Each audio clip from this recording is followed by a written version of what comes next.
There is a sacred illusion that has governed the human mind for thousands of years, an illusion that God is somewhere else out there, above the clouds.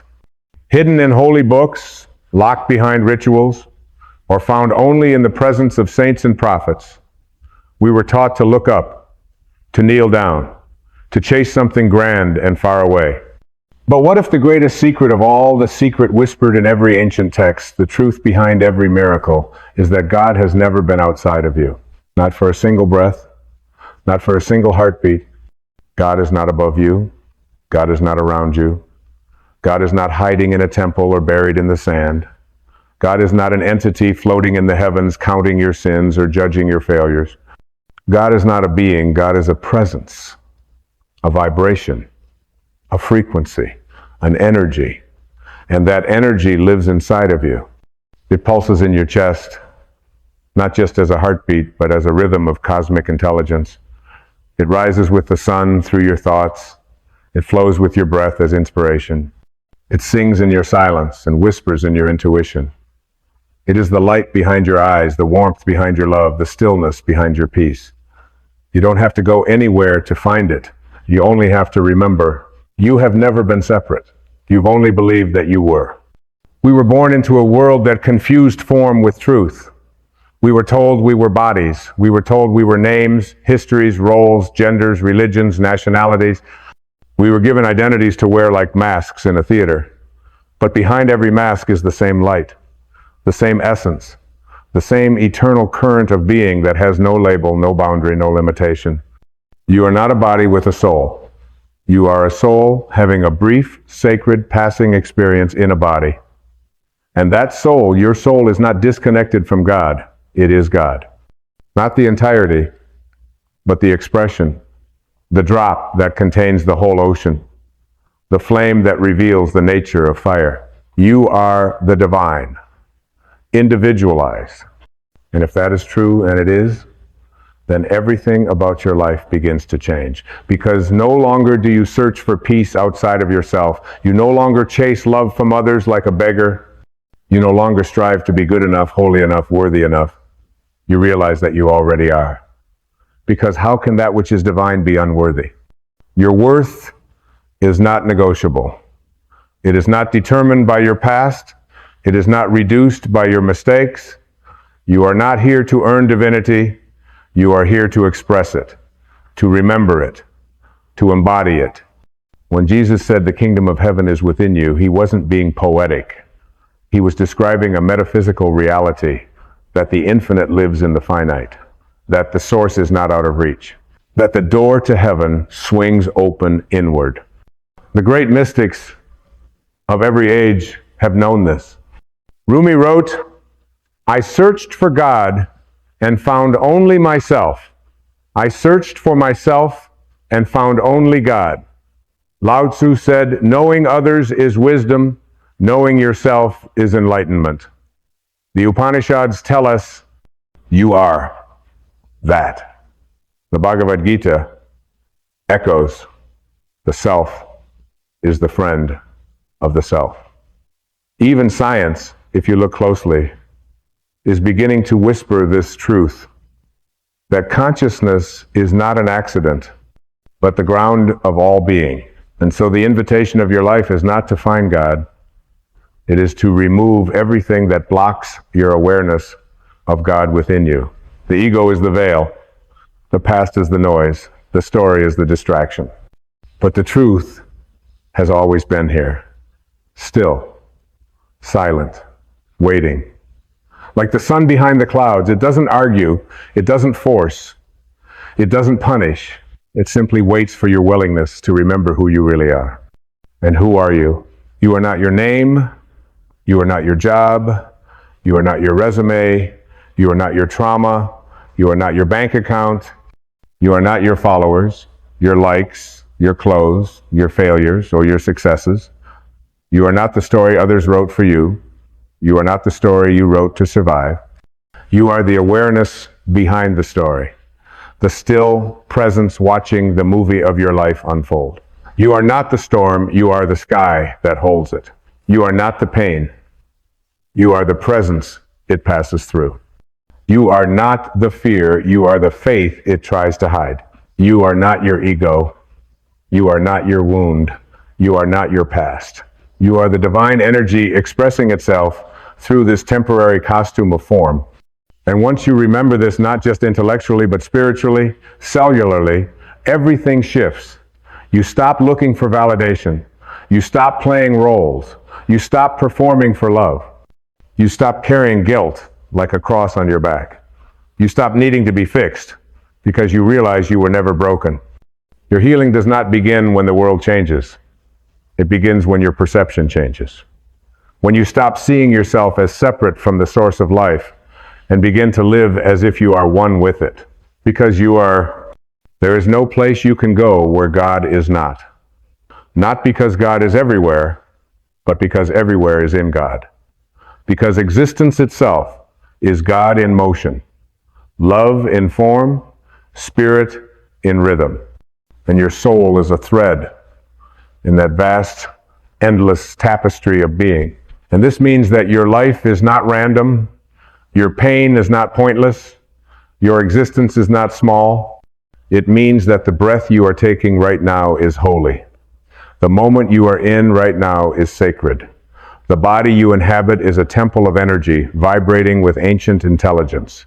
You don't need to wait to die to return to God. You only need to awaken to the fact that you never left. Heaven is not a location, heaven is a level of awareness, and hell is not punishment. Hell is the illusion of separation.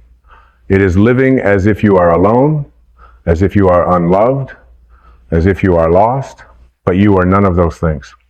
You are found, you are held, you are guided, you are loved beyond comprehension, not because of what you do, but because of what you are. You are light wrapped in skin, you are infinity in motion. You are God, dreaming of being human for a little while. And when you awaken to this truth, forgiveness becomes easy, because you recognize that the one you're forgiving is also the divine in disguise. Compassion becomes natural because every person you meet is you in another form. Love becomes unconditional because it's no longer a transaction, it's a transmission. And peace becomes your default because nothing can disturb the stillness of the soul that knows it is one with the all. So the next time you look in the mirror, don't just see a face. See the infinite gazing back at itself. The next time you feel alone, place your hand on your heart and feel the presence that has never left. The next time you pray, don't send your words into the sky. Listen for the answer rising from within. You are not trying to become divine. You are remembering that you already are. And this remembrance, this return, is the beginning of true freedom. You don't need to fight for what already belongs to you.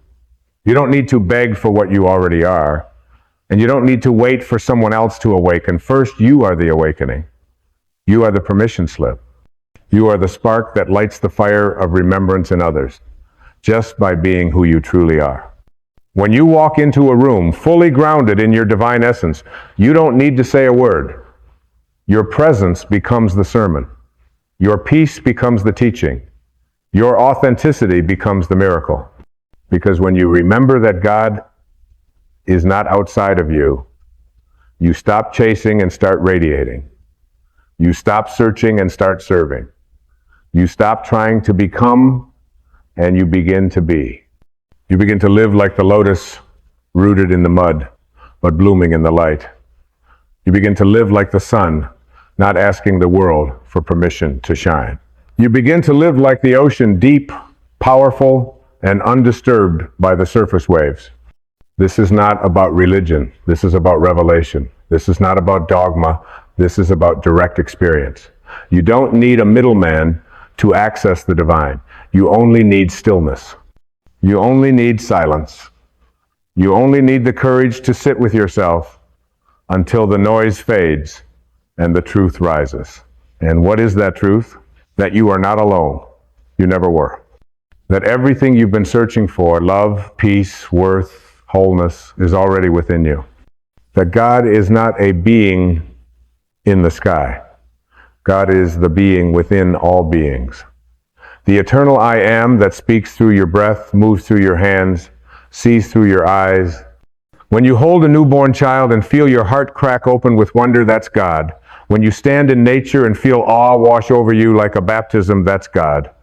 When you forgive someone who never said sorry and feel the chains break in your chest, that's God. When you sit in the silence of your own soul and feel the warmth of presence, that is God. God is not something you understand. God is something you remember.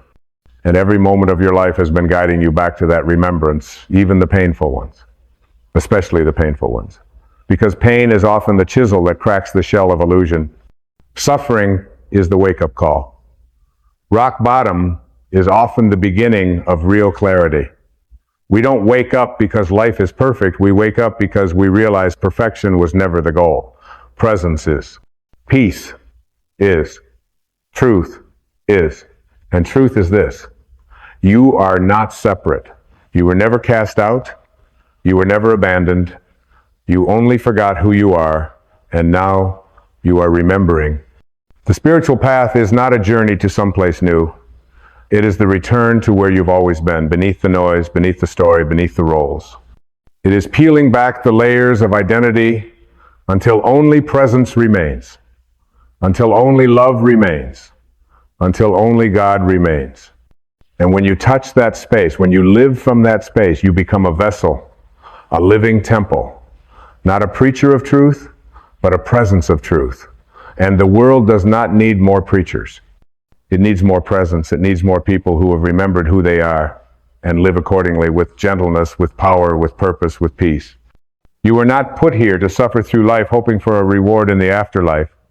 You were not sent here to prove your worth or earn your salvation. You were born to express divinity in form, to create, to heal, to love, to serve, to awaken. You are the eyes through which the universe sees itself. You are the hands through which love touches the world. You are the voice through which truth sings. And the more you align with that awareness, the more your life begins to reflect it. Not because you manipulate circumstances, but because you change your vibrational point of origin. You stop operating from fear and start operating from faith. You stop reacting from ego and start responding from essence. You stop surviving and begin thriving. This is the alchemy of awakening. When you stop seeking God as something external and begin realizing that every breath is a prayer, every moment is sacred, and every being is divine, your life becomes a living meditation. You find the sacred in the ordinary. You hear the infinite in the silence. You see the face of God in the mirror, not out of arrogance, but out of awe. And this is what the world needs now, not more beliefs, but more beings. Not more ideas, but more embodiment. Not more preaching, but more presence. A planet full of awakened souls who no longer search for light outside, but choose to become the light inside. Because when you light up from within, you give others permission to remember their own flame. When you walk as divinity embodied, you heal without speaking. When you love from your center, you transform the atmosphere around you. And that love, that God energy, has no limits. It is not reserved for saints and sages. It is the birthright of every soul. It is the essence of every child, every stranger, every enemy. There is no one who is not divine.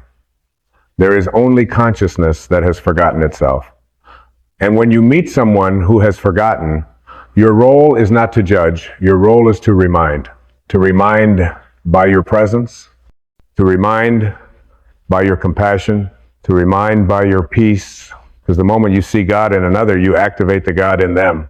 The moment you forgive, you invite another into their own freedom. The moment you speak truth without fear, you become a lighthouse in the fog. And the fog is thick right now. The world is noisy. The world is afraid. The world has built a shrine to the ego and forgotten the altar of the soul. But even in this darkness, the light within has not dimmed. It only waits for your awareness to return. So come home to yourself. Come home to the truth that has always been waiting beneath your breath. You are not missing. You are not flawed. You are not behind. You are not unworthy. You are divine. You are radiant. You are the energy of God dancing in human form. You don't need to chase enlightenment. You need to embody what you already are. So breathe, not just to survive, but to remember. Breathe in your wholeness. Breathe in your innocence. Breathe in your connection to all that is. And when the world tries to distract you, return to this breath. Return to this moment. Return to the energy that beats your heart and births the stars, because that energy is you. You are the temple and the flame. You are the question and the answer. You are the seeker and the source. And when you live from this knowing, life becomes a sacred flow. Challenges become opportunities to deepen your truth. Loss becomes a portal into love. Conflict becomes a classroom for compassion. Every experience becomes a step in your return to the truth. The truth that God is not outside of you. God is not in the sky waiting for you to be perfect. God is not a judge watching you through a lens of sin. God is the breath inside your breath, the stillness behind your thoughts, the love that you feel when all the noise fades. You are not separate. You never were. You just forgot. And now you are remembering. And in that remembering, you are reborn.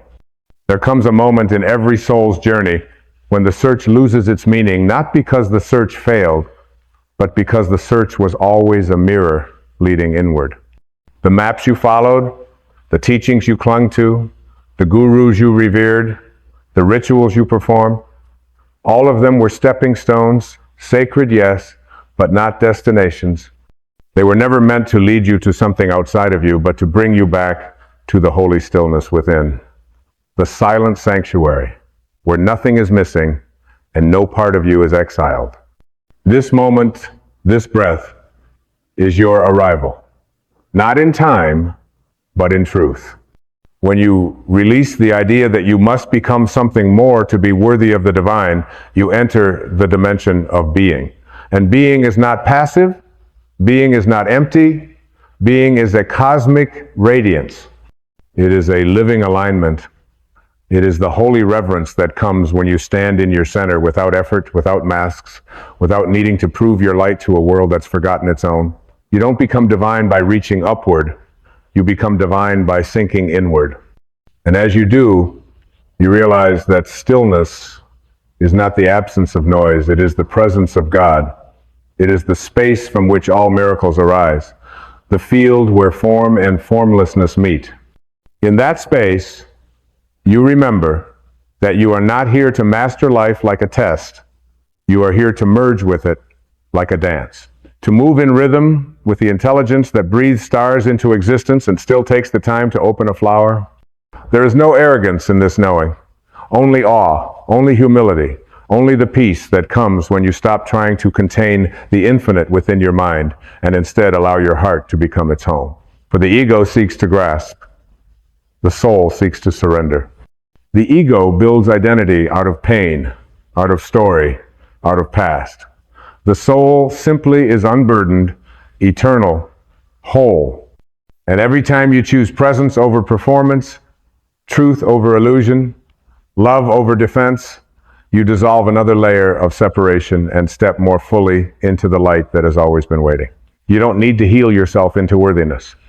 You only need to remember that the light you long for is not something to earn, it is something to uncover. And as you uncover it, something begins to shift, not just within you, but around you.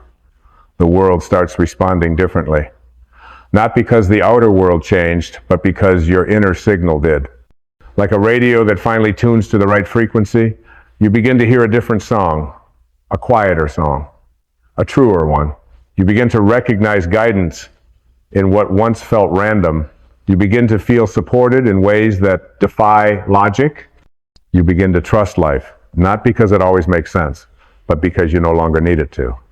You begin to understand that the energy that created this universe, the energy that shaped galaxies, composed the laws of nature, painted the skies with sunsets and orchestrated the tides, is not distant from you.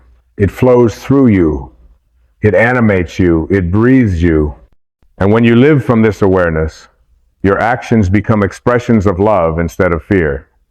Your relationships become altars of growth instead of battlegrounds of control. Your words become vessels of truth instead of weapons of validation. This is what it means to live as the soul and not as the mask.